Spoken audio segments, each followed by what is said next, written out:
It's not so much what I heard in the Republican convention when you heard John speak last night, or not so much what I heard when I heard part of what the governor had to say, the vice presidential candidate. It's what I didn't hear. The silence of the Republican Party was deafening.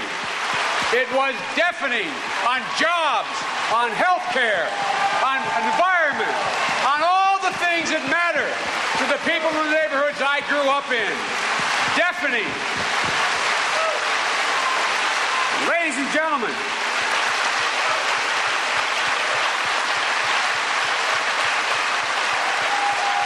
their America is not the America I live in. They see something different than I see.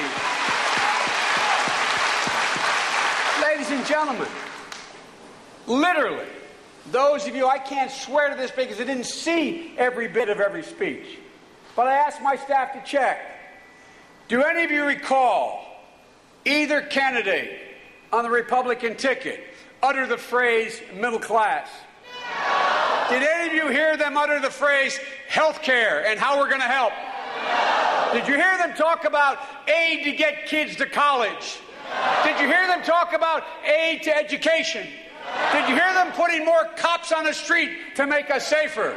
I didn't hear a thing about any of the things that matter to the lives of the people in my hometown of Scranton, the neighborhood of Delaware called Claymont, where I was brought up and went to grade school and high school, the area of Wilmington that I live in. Ladies and gentlemen, Rick Davis, John's campaign manager, said 2 days at the convention, and I heard this. He said, this election is not about issues. That's what he said. And everything I saw at the convention demonstrated that. It was about how well-placed, and boy, she is good, how a left jab can be stuck pretty nice. It's about how Barack Obama is such a bad guy.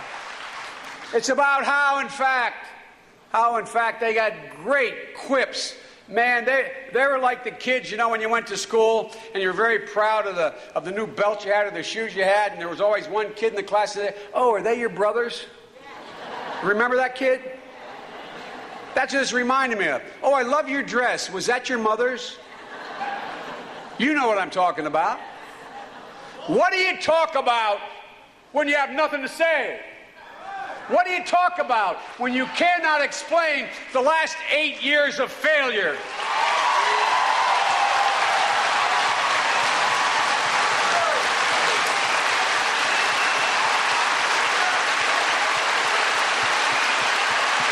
What do you talk about? What do you talk about? You talk about the other guy. Look, I don't have to. Remember what Harry Truman said, give him hell, Joe? Remember what Harry Truman? I wasn't around when Harry Truman was around.